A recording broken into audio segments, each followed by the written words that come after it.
welcome to the Gooder Podcast. I'm your host, Diana Freich. As partner and CMO of Retail Voodoo, an award-winning branding agency, I have met with and worked with some of the most amazing women in the naturals industry: food, beverage, wellness, fitness. As such, I decided to create the Gooder Podcast to interview these great people and subject matter experts and have them share their insights and expertise to help businesses all around the world become gooder. I'm very excited to introduce today's guest, Miss Janet Lee. Janet Lee is an experienced marketer, innovator, and brand catalyst who has worked at both big corporations as well as startups in the CPG industry. She has a 13-year marketing career working for brands such as Sahale Snacks, Gatorade, and Starbucks. Janet was head of marketing at Sahale Snacks through its acquisition by the J.M. Smucker Company and led its evolution from a specialty brand to a national grocery brand. Most recently, Janet has worked as marketing director at PepsiCo Europe, incubating small brands such as Off the Eaten Path and Kavita, and also as the head of marketing for Future Brands business unit. She is really passionate in helping small brands scale while protecting what makes them special. Love that.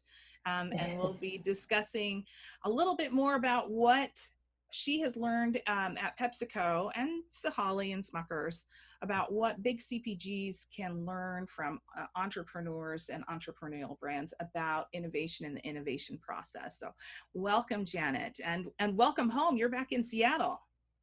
Yes, thank you so much, Diana. Happy to be here. Yeah. It's a beautiful summer in Seattle. Happy to be in Seattle as well. And we're ramping up for a really good weekend too. Yes, some hot weather, really hot. Yes. What has you, you were in Europe for about 4 years, London, UK, is that right? That's right, central London. We lived close to Notting Hill, if you're familiar with London neighborhoods. I am not, but I love to pretend that I am. And then, so what has you coming back to Seattle? Are you off on a new adventure? Yeah, I mean, we were in, my husband and I and our two kids, we were in London on an expat assignment.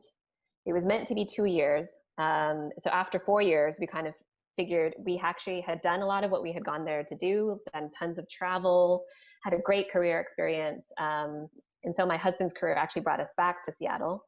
And that's why we decided to return. We did make that decision before the pandemic, but decided to stick with it even despite that, because of course, as many of us are feeling, wanting to be closer to family and friends and familiar environments. I think a lot of us are feeling that right now. So because this is kind of a strange year, I wonder if the move home, what was that like? Was it a little bit more convoluted than normal, or was it pretty smooth and seamless? You know, I think even in good times, an international move is hard. You add COVID in there, and there were certainly some unexpected challenges. I mean, one of which is that our flight was canceled the week before we were supposed to come home because Europe, as you probably know, Europe banned all American travelers at that time. And so the airline just decided it wasn't worth it to have that flight anymore.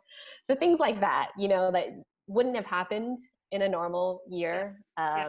We've had to work through that, but you know, in the end of the day, though, we're happy to be home and we're happy to be in our house and settling in. Oh, good. Wow. Welcome back.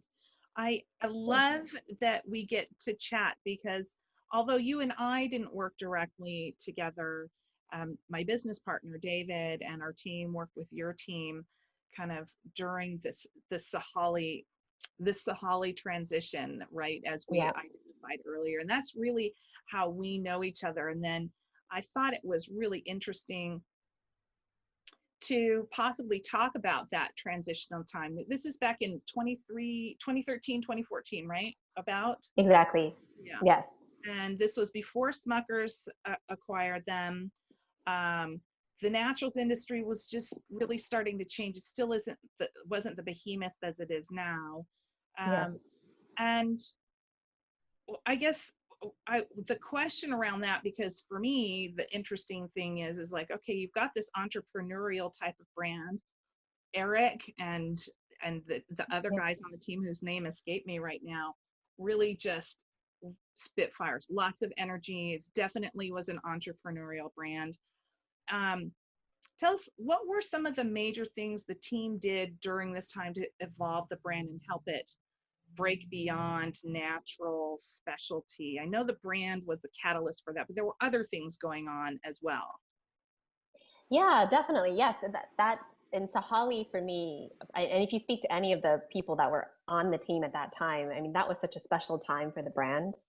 I think it was a brand that, as you say, had been around for several years already, founder led, and the two founders, Josh and Edmund, had led that business, carried it on their backs for several years.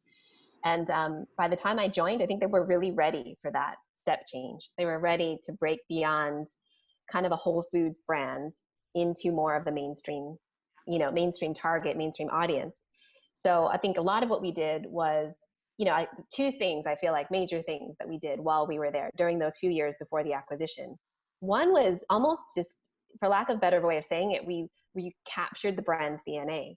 We codified what it was that made that brand special. Because as you can imagine, I mean, in the naturals industry, brands, succeed for so many years by the sheer passion and the intuition of the founders. But sometimes what that brand stands for is locked in the founders' heads, and they never actually write that down. Right. So very simply, part of our job was, let's get it out of their heads. Let's get it into a form that people can see, that can inspire others. So especially as we're growing the brand team, we're bringing in agencies such as Retail Voodoo, that those other teams can also understand what this brand stands for. So I think that was one thing that we did that was really special. And I think the other was, we thought really strategically about innovation, Mm. because there, in order for us to really break through, for Sahali to really break through, we knew there were things that we needed to overcome. Because, at the time, as you know, that brand is a trail mix brand. It's very expensive, Yes. very complex, foodie kind of flavor profiles. Yeah. And in some ways out of reach, right, for a lot of consumers, not very approachable to some consumers. So we thought really strategic about how do we overcome those barriers. And so I think, we introduced innovation during those few years. We called them trail mixes, but traditionally the blends had been glazed. We took the glaze off. That removed a sugar barrier for a lot of consumers.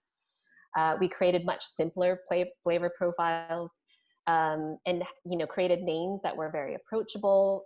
Berry macaroon, mango tango. I mean, names that would be more kind of palatable to the average category shopper, Yeah. and then therefore bring a lot more people into the brands, because they felt like it was something that they could understand.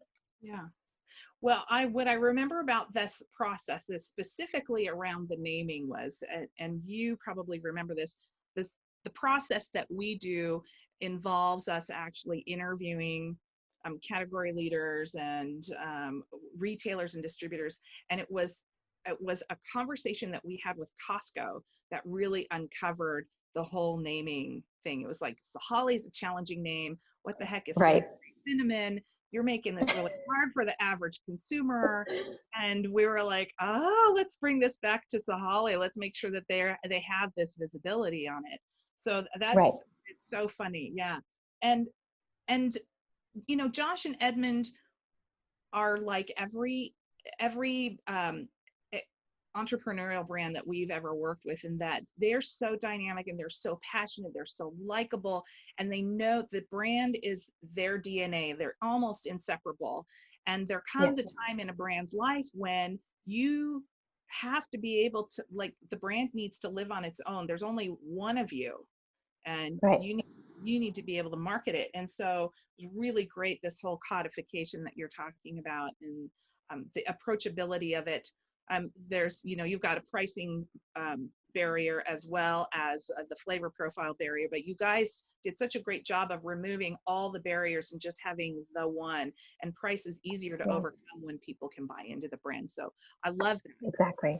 Yeah. Exactly. Yeah. And of course, the amazing work, that we did together with you guys around modernizing the brand, the packaging design and how the brand looks at shelf. Because I think that was another big change that helped a lot. Yeah. Because I think even how we showed the product on the pack, Yeah. Things like that, where the old product was kind of in a bowl and people didn't understand, is this like a frozen meal? People would often comment, is this a frozen meal, or is this, I don't understand how this is trail mix. Yeah. Actually showing the nuts, showing the fruit, that made a huge difference. Well, the trail mix with a glass of wine and fire in the back, like lots of complicated messaging going on the front of package. Yeah, exactly.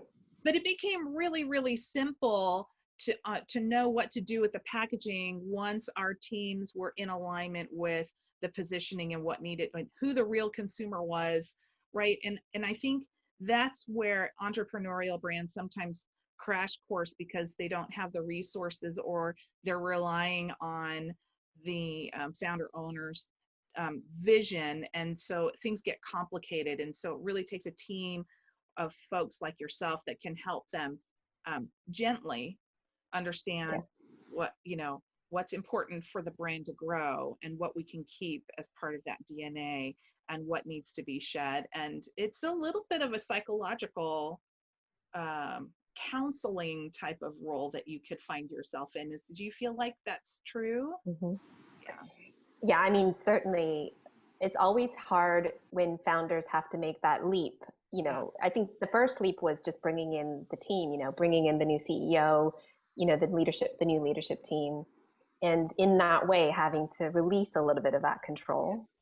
Yeah. But I think part of what we did, though, the process that we went through was very grounded, though, in consumer research, actually. So, we did a huge segmentation study. So I think there was comfort in knowing, hey, we really understand the landscape here, and we can really pick and choose where we are going to play in an informed way. I think that gave them some comfort to say, yeah, that makes sense. Agreed. You know? Well, so now we've this is the psychology. Here's Janet and the team, because I think there were a couple of other folks you were working with. Yeah. And this opportunity for Smuckers comes along, and the acquisition happens. And these sorts of transitions are simultaneously exciting and chaotic, because you've got the biggest Yeah. is actually the cultural mashup. And the second challenge is, of course, everybody worried about what's going to happen to me. Am I going to lose my job? Am I going to be still doing the same thing? Are you going to move me to the Midwest? All of those things, kind of challenges. Can you share a little bit about what your role was during this transition, and how it felt to you, as much as you're comfortable? Yeah, definitely. I mean, I think a lot of what you're saying is exactly how it felt. I think there's a lot of apprehension, Yeah. as you say. Exactly. It's, you don't know what's going to happen, what types of decisions the parent company is going to make, and what level of autonomy you're going to still have after the acquisition. But same time, exactly what you said, also a lot of excitement, because, first of all, it's a recognition that this large company, much larger CPG company, has seen value in us and in the work that we've been doing. So there's validation in that. And I think there's excitement around, hey, now we have access to a lot of resources that we didn't have before. Whether that's experts in different areas of kind of marketing, the marketing discipline, access to an agency roster that possibly we didn't have before. There's a lot of things that, you're also excited about. I think our role as a marketing team going into this was to, number one, just share the great work that we had just done those few years leading up to the acquisition, and really evangelizing the brand, for lack of a better way of saying that. If you think about Smuckers, they're a very large CPG, and most of the brands that are going to drive their business will be center store brands. They obviously Smuckers jellies and jams, but also Jif peanut butter, Folgers coffee. These are brands that are really different. We talk about brand DNA, very different DNA than a Sahali Snacks. So part of our job was, how do we communicate what this brand stands for? What are the guardrails? What do we want this brand to be, and what do we not want it to be? So as you unleash this larger organization to go sell and gain distribution and really scale and help us scale, that they understand what's the right way to do this in a way that protects, everything that we've been building kind of those previous few years. I love that. So you're internally, you guys become, I love the word evangelist. Like, you guys are the cheerleaders, because we know that it's really easy for an organization like Smuckers to go, you guys are really cute, now we're going to do our thing. Yeah. And I'm simplifying it, and I know, and it's different now. At the time this was happening, I think Justin's had just gone to Hormel, Annie's had just gone to, is it General Mills, or yeah, Yes, I think I General think Mills. so. Yeah. And the whole naturals industry was really panicking, like, what on earth is happening? You guys are going to throw Tony the Tiger on everything and destroy all this work that we've been working on. And so I can imagine that the evangelization, well, first of all, it worked, because Sahali is still that brand that your team brought over. In fact, they're innovating and creating new products that are in the same vein. The identity still remains the same. The tone and voice is still the same. Like, you guys did, I mean, yes, we did great work together, but Yeah. I know that the harder work was once you guys were within the organization and protecting that.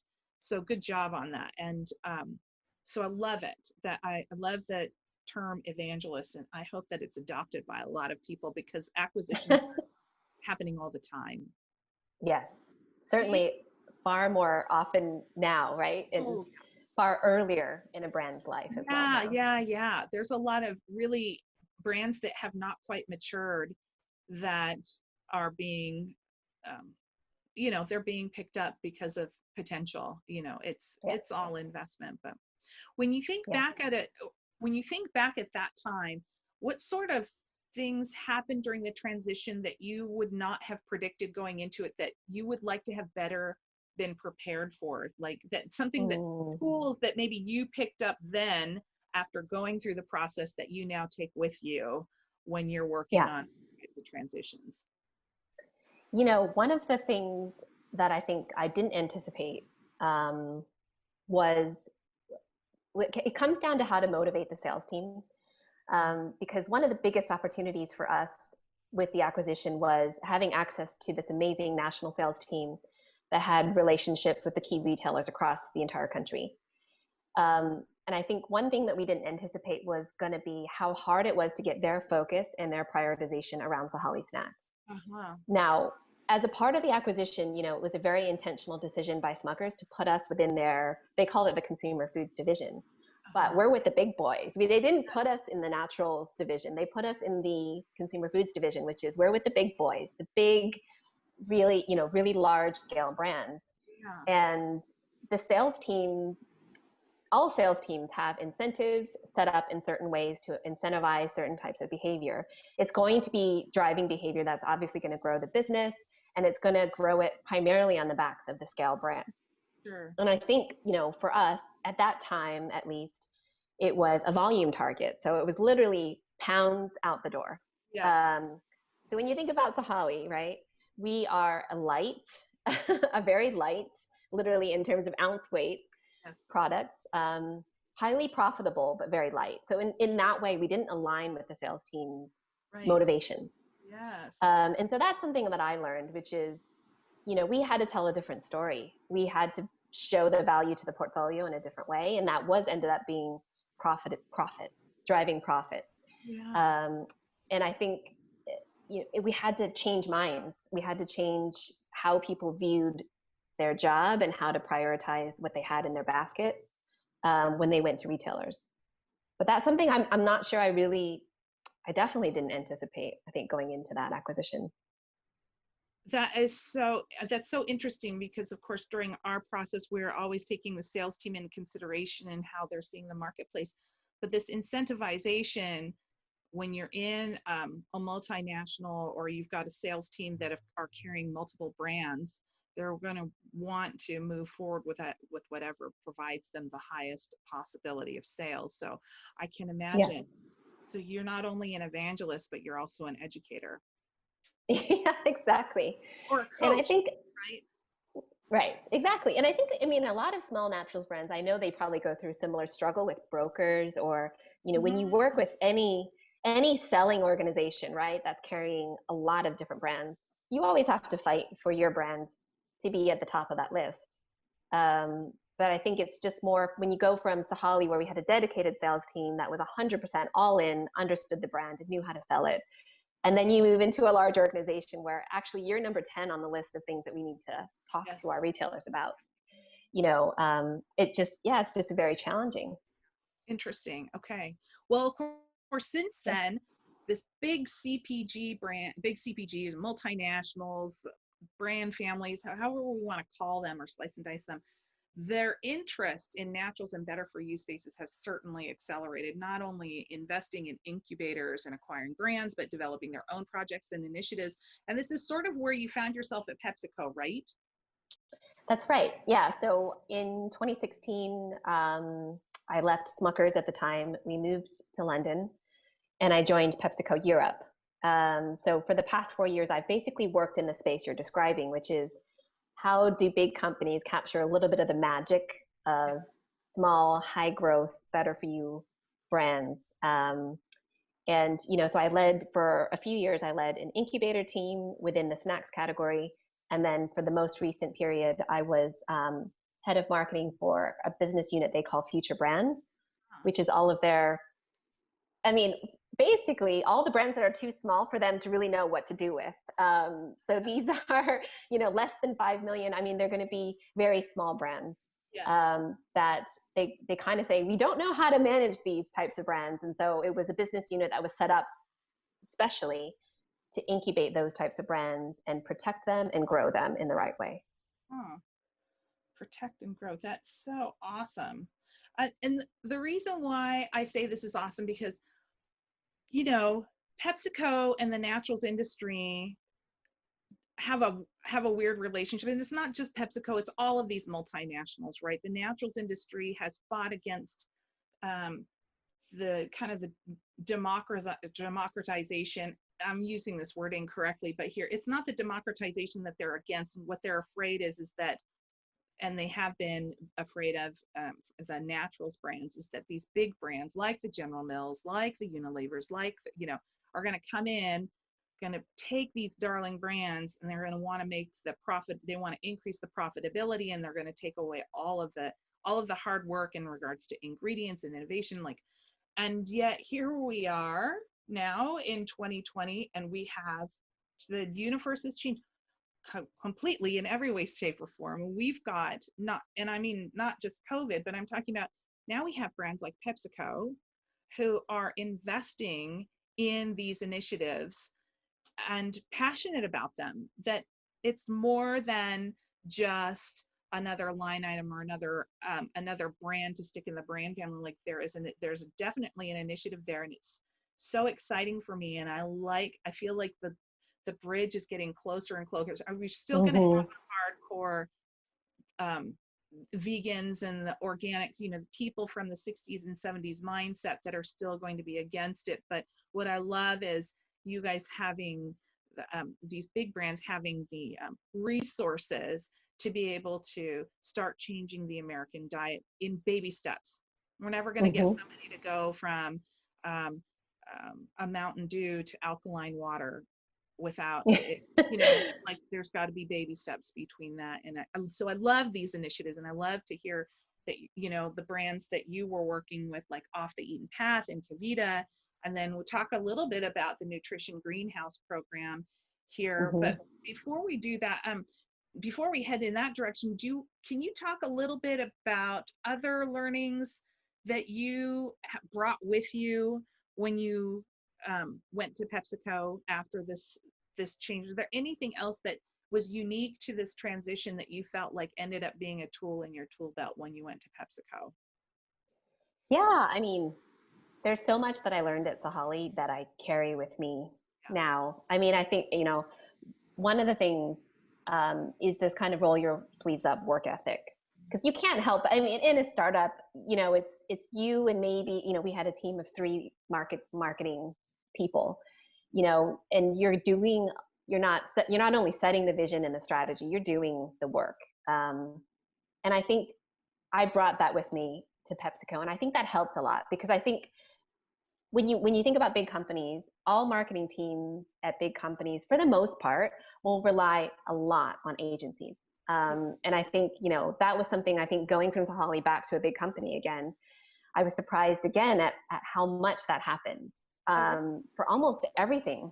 that you're relying on a strong agency network, but you're creating almost distance between your team and the work and the ideas. And so for me, what I tried to do in the teams that I was leading was to say, okay, we can go to agencies, but let's try to do the work ourselves. Let's try to do the thinking ourselves, because I think there's a greater sense of ownership. And I think in some ways, you mentioned agility. There is more agility, because again, you feel the ownership on that idea, and you are hands-on with the work in Yeah. a way that you can't be when you're working with agencies.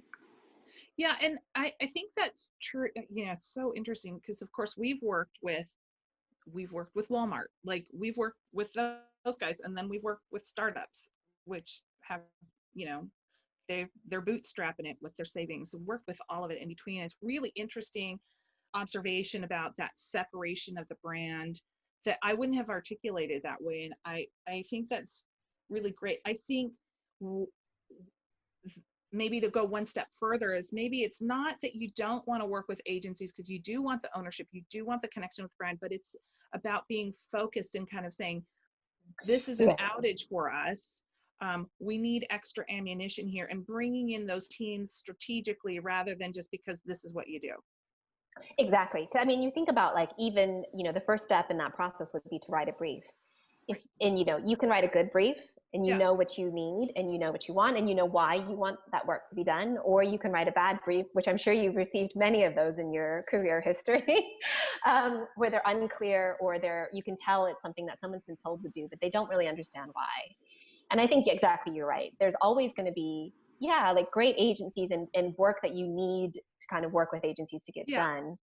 But are you clear? Yeah, to your point, can you write a really good brief? Can you write a brief that's, yeah, able to articulate why you're doing the work, and what you're going to do with the work when it's done? Because I think that's the part. I think sometimes you just get into autopilot, right? It's very natural, Yeah. and so for everything, you're just kind of outsourcing. And Right. I think that's the thing that we wanted to kind of start changing, and that's something that very much came from My Sahali days. Brilliant. Um, yeah. Yeah, that speaks to that agileness that we're kind of working around, is like, how do we be more agile as an organization? And it's not necessarily from a cost savings perspective. I Yeah. love that you're talking about, it's about ownership of the brand and a connection with the brand and having a meaning with the brand, and not being that I just want to flip this, I want to raise this, I just want to grow sales by 1 to 2% so that I can get the next gig, right? It's about loving the brand and doing the work. So I love that. The second component the thing that I want to say, because you're right, I have seen some interestingly written briefs that cause a lot of chaos and confusion on the recipient's end, and then it kind of starts the relationship off a little bit rocky. But I will tell you, the best creative brief I have had to date was provided to me, and it would be no surprise, from when we were working with Walmart, of the tightest creative briefs Wow. I've ever seen in my life. And I had it hanging up on my wall for a while. Printed it out, and I was like, this is a description of a really, I mean, it was better than anything I'd ever written, I'd ever seen written. I was like, Wow.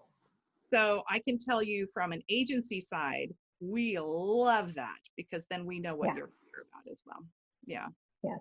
Exactly. Now, in your time working back and forth between, you know, the PepsiCos and the Starbucks and the Sahalis, you've witnessed a sort of weak spot in innovation. We've kind of already alluded to that a little bit, but particularly for these big multi-brand, multinational organizations, what are those things that you believe that big CPG struggles with to adopt, or maybe need to learn from these smaller, more entrepreneurial brands about agility, about innovation, or maybe even about business operations? I mean, they're all kind of tied together, but I hope you understand the question.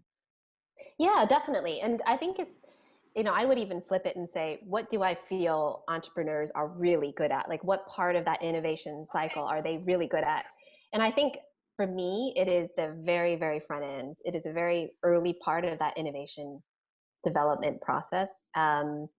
And I mean, to me, it's because if you, or you could say, you know, kind of when you think about time zero to maybe like year one or maybe even year two, that's the part I feel like entrepreneurs really excel at. And it's because they do a lot of things organically that big companies have a hard time replicating. So some of those things, I mean, obviously entrepreneurs can come up with great, crazy breakthrough ideas, and they're able to then go figure out, validate, is that a good idea?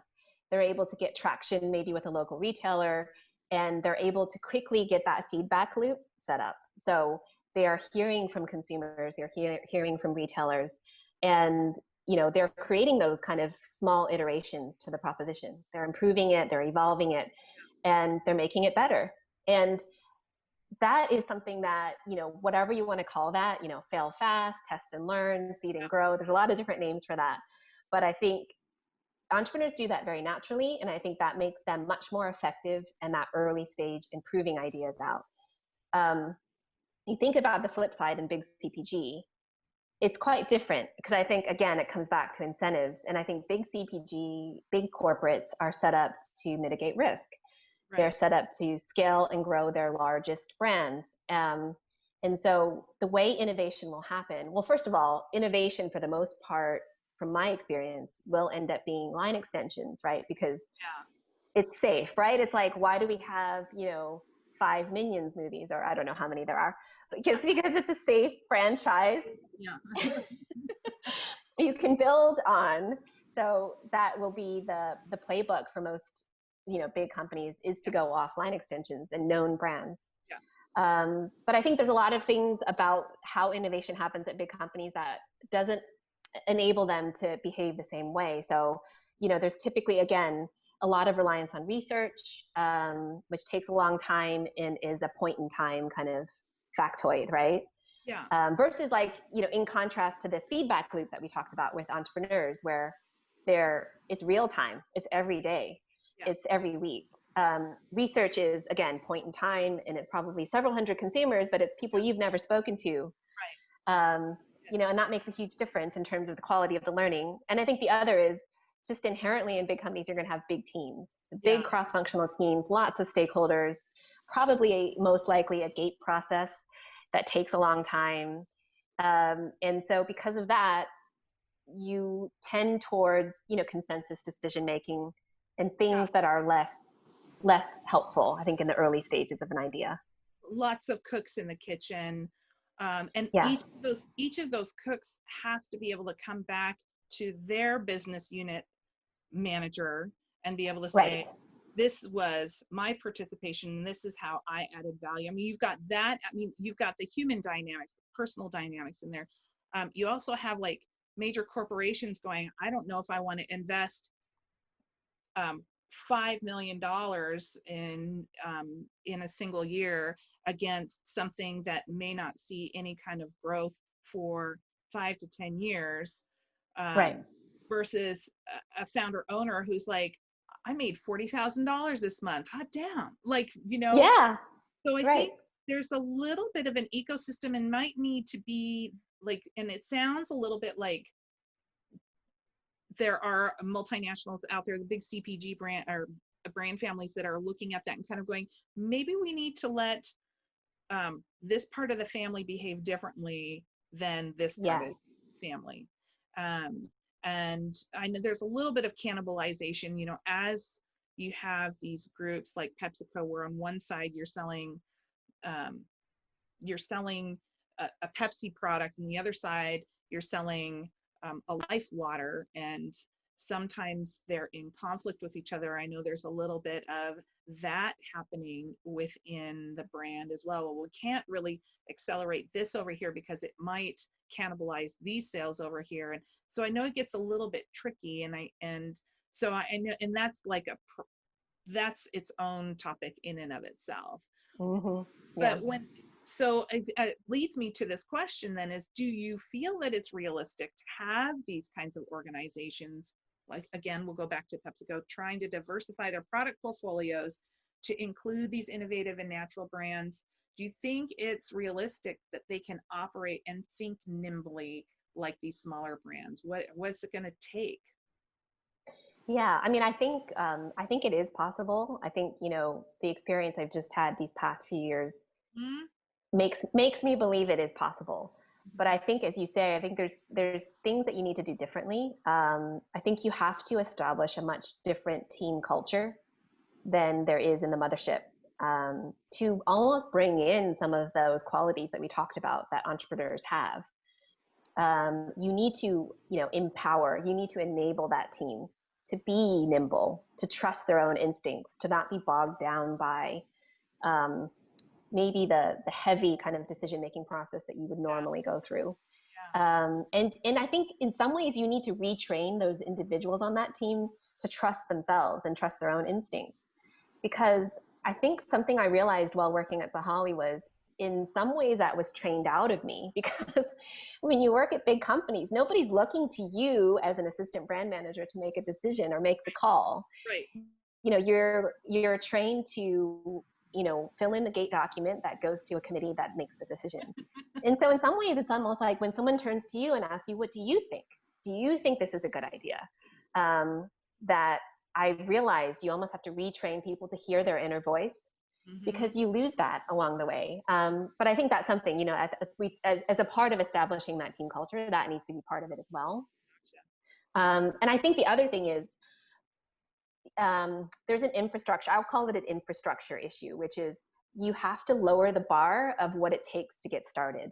Because at big companies, the bar for something to get out the door is extremely high in Yeah. terms of, you know, volumes, in terms of revenue, you've already talked about, you know, unless it's, let's say, you know, I'm just making up numbers, unless it's 10 million in its first year, Right. it's not worth our time. Yeah. Right. You've got to change that, right? Exactly like you're saying. You need to lower the bar for what is an idea that's worth us pursuing. And I think, you know, the follow on effect from that is you need to then create the infrastructure to support that.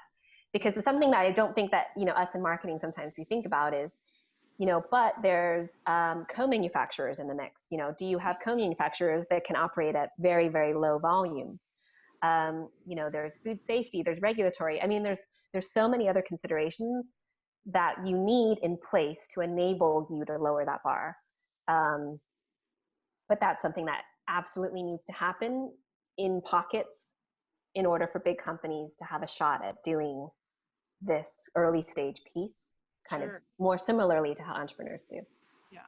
So it's so great because I feel like entrepreneurs that are listening right now should feel emboldened, like they should have a superhero cape on because there are Yeah. things we can do better. And there's nothing wrong with it. We need big brands. We need small brands. Like there's nothing wrong with PepsiCo going into the to the effort. In fact, PepsiCo and Coca-Cola are looking at incubators all over and looking at and watching these small brands and seeing what they're doing and seeing, oh my gosh, that's really awesome, and letting them do that hard work or even supporting those hard works. So there's nothing wrong with that. But is I kind of want to touch on that nutrition, the nutrition greenhouse, and that kind of bridging the gap that you were talking about, and that lowering the bar and introducing new ways of thinking. Can you just touch on what that initiative is about? Yes. So actually, Nutrition Greenhouse is our version of a PepsiCo incubator slash accelerator for small external brands. Gotcha. And so it actually started in Europe, I believe in 2016, I want to say. But it started in Europe. So the first class of that program went through in Europe. And I think, you know, it's the way that the program has worked, is, you know, it's no strings attached. There's grants given by PepsiCo to these startups, as a way to accelerate their businesses, and they get, you know, mentorship for several months from PepsiCo teams to help grow their businesses. And so I think, you know, I think initially it was started out as a way for us to have a role to play within the startup ecosystem, for us to observe some of these trends that are kind of very early and emerging, kind of more up close. But I think one of the unexpected benefits that I personally witnessed was how much the entrepreneurs affected PepsiCo from a cultural standpoint. Oh, Um, okay. because again, we talked about culturally how different entrepreneurs are. You know, how resilient they are, how much they persevere, how much passion they have, for their ideas. And, we assign mentors for each startup that we bring through Nutrition Greenhouse. And those in Europe at least tend to be some of our more senior PepsiCo employees. So if you think about senior directors and above. And so, working that closely over a series of months with entrepreneurs, they come out of it so inspired. Yeah. They come out of it so recharged and revitalized. And then that trickles down to their teams. And I think there's a cultural effect here that I don't think we maybe anticipated, but was such a refreshing thing to see happen. Well, I hadn't thought of that either. A lot of people who are in these roles are MBAs, sometimes multiple MBAs. They learn that success is a series of charts and graphs. And here they are teamed up with somebody that maybe has far less education on paper, but their life experience and their experience working the brand, and they're learning in real time. And of course, entrepreneurs most of the time, particularly women, start something because they have a passion about it. It's more than, can I make money? And that's probably somewhere where PepsiCo, that's just not a sweet spot. PepsiCo, how do we make money? Entrepreneur, I want to cure my child's diet. There's no competition there, right? So I hadn't considered that there would be this kind of, it's almost a symbiotic relationship. Yeah. Definitely. Because I think, the temptation with programs like that might be to say, what do we get out of this? Right. What is the benefit to doing this? And I think that's something that is it's a softer benefit. To your point, it's not driving the bottom line, but I think there is real value there in culture change. So you're back in the US, fresh from 4 years in the UK. I'm curious, what sort of trends are you hopeful to see and find? I guess there's a little bit of what does the US look like? What did you learn about from the UK? Are there any I can't believe this, any of those things? And we talked about Nutri-Score as well. There's probably another 30 minutes that we could talk about, but maybe what are the Americans eat more like this, and that's surprising. What do you want to share there? Yeah, I mean, obviously the world is a lot more connected and a lot more global than it ever has been. And so there's, as I was thinking about this, I mean, I think there's not any one thing that I can point to that only is happening in Europe, because obviously these trends are all global. But one of the most compelling things that I personally experienced was more this trend in this people taking very seriously kind of packaging waste, and the emergence of zero waste, not only stores, but zero waste aisles within large grocery retailers. And I think you think about even the largest UK retailer, Tesco, is trialing some very progressive things, like working with a company called Loop that's basically reusable, returnable packaging. And so I think the degree to which you see people taking that seriously, and you see real initiatives kind of landing, they're mostly kind of at that market test level, but real initiatives happening and landing that you can see visible evidence of that progress. I think that's really exciting. That's great. There was a company here that I was following, I want to say about 10 years ago, not a company, it was a retailer called Ingredients. Are you familiar with these folks? No. So they were on the front end they were a zero waste grocery store, 100% zero waste. They were on the front end. This is 10 years ago.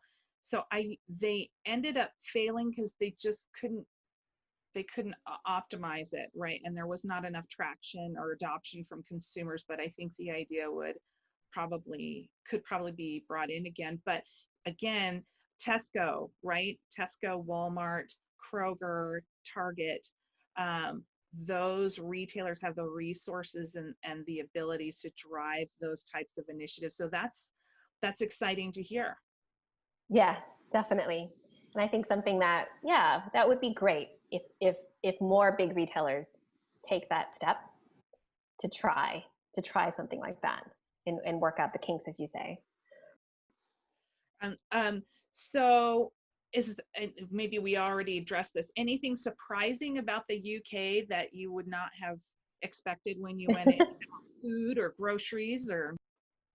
Yeah, I mean, I think one of the things about working in marketing in Europe, and it's not UK specific, it's more just how complex it is.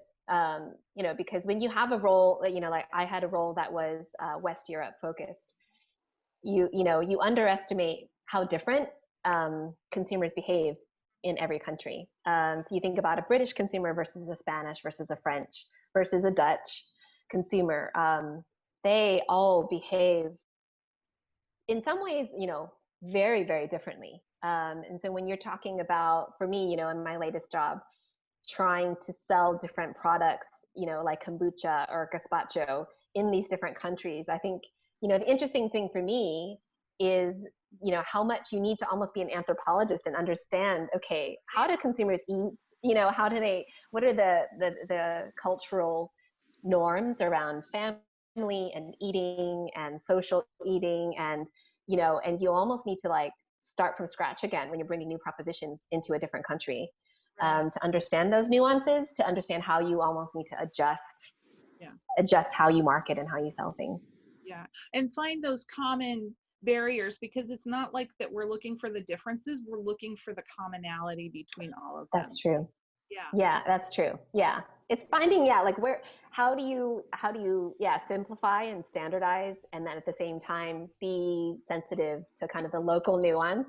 Yes. It's that kind of, that balance that we're always trying to strike, right? Mm-hmm. Well, coming up here on the end, I have just a couple of more questions for you before we wrap up. You're looking back at your history, and it could be recent, it could be farther back, but I always find that there's so much learnings in those moments of what I'll use the word failure, but where something just really didn't turn out the way you had hoped to. Do you have one of those aha moments in a failed situation? I'm using the wrong word, but you know what I'm asking, right? Yeah. And I think, it's interesting that, because it's almost like part of what we did in my most recent role was almost try to destigmatize the word failure, because you're right, people don't want to talk about failure, but in some ways it's necessary. Yeah. Especially when you work in innovation or you work in spaces where failure rates are really high. Right. It's very natural. But yeah, I think one example for me was actually, we were working with Tesco on a food waste snack. So we basically, Tesco again is a champion also of eliminating or reducing food waste, because as you know, that's a huge global problem right now with how much resources are used to grow food that is never eaten. Yes. And so, and Tesco specifically is very vocal. Their CEO is part of, I believe, a UN coalition to basically work on this problem. And so we, had talked with them about possibly developing together a snack where we could use food waste from within the system. And really great intentions and motivation on both sides. And I think, we went into it, and ultimately, I guess it was a failure because we weren't able to launch it for all the right reasons, Yeah. because I think, as we dug into it, we couldn't do it in a way that I think both of us felt good about. And I think for me, being somebody who's very driven, who's very results oriented, I think what I took away from that is sometimes the right thing to do is not to push that project through to the end. Yeah. And allow it to fail in some ways, because it's the right thing to do, because it's not meeting the original objectives that we intended, and it's not addressing the problem that we both wanted to address. Yeah. But I think, that's an example of, being so passionate about something and really wanting something to happen, but knowing when to let go and when to say, basically, it's not going to happen. I have a question about that. When an effort like that moves forward and you need to stop it, are those learnings socialized amongst all the other brands, or does it kind of just disappear with a project? I mean, on that one in particular, we certainly tried to do that. So we Uh-huh. tried to package up the learning, you know, and we would, you know, we did share that in a few different kind of key meetings. Okay, cool. But yeah, I think that's something that can be done more, because I agree with you that we don't often talk about failure because it's not viewed as a good thing. But there's so much to learn from that, as you say.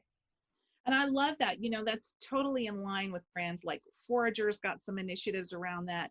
Regrained. There are a lot of those small, nimble brands that will probably do a lot of that learning. And you guys and the PepsiCos of the world will kind of look back at that again and do a take two, because that's invariably what happens. Didn't work this time. Let's try it again. Let's try it again. Yeah. Fix that. So love that. Well, last thing here. Are there any rituals? You know, I know you've moved, you've changed, you're changed in the middle of a job change. You are in the part of the industry where things change is just par for the course. You're working with innovative brands. You're trying to kind of grow people and brands from nowhere. What kind of rituals do you keep for yourself to keep you positive and focused? Yeah, I mean, I think there's a couple things. I think, you know, the first thing for me is I've started to carve out the very early morning, like at least an hour for myself. And I think a lot of people do this, right? But just to practice some meditation, some journaling, some even just allowing myself to sit with my thoughts and feelings, and to do an assessment of how am I feeling today? And what is my energy today? And, you know, are there things that I need to let my mind kind of mull over, and use that quiet time? And, you know, I have 2 young boys. So for me, it's like, how do I beat them to wake up earlier than them so I actually get that time? Because, you know, that sometimes can be quite early to actually beat them, and, you know, getting up early enough. But, you know, that's something that I've started, you know, recently, but has been so helpful, and it's now become something that I really treasure and I really just, you know, want to protect and maintain. But that's helped a lot. Wonderful. I have yet to master that. I find myself going straight to email within minutes of getting up. I know better, but it's a habit that I really want to break. Well, before we go, you have shared a lot of information here. If somebody wanted to reach out to you and just kind of ask you more or just be connected, is LinkedIn the best way for people to reach out to you? Yeah, definitely. Yeah, that would work. And are you Janet Lee or? Yeah, Janet Lee. Yeah, there's a lot of Janet Lees. You can imagine in the LinkedIn. But yeah, I think, you know, if Janet Lee PepsiCo, I think that will probably come up with the right one. Yeah. Excellent. Okay. Well, thank you so much for your time today. So great. And welcome back to Seattle, and wish you luck during this transition. I hope you survive the entry of the school year, which will be its own challenge, and then your re-entry into whatever is next in your career. Thank you so much, Diana. It's been fun. This episode is sponsored by Retail Voodoo, a creative marketing firm specializing in growing, fixing, and reinventing brands in the food, beverage, wellness, and fitness industries. If your naturals brand is in need of positioning, package design, or marketing activation, we're here to help. You can find more information at retail-voodoo.com. And so there you go. I hope you enjoyed this episode. Thank you so much for hanging out with us today. And if you haven't already, be sure to subscribe to this channel and share with your network. Until next time, be well and do gooder.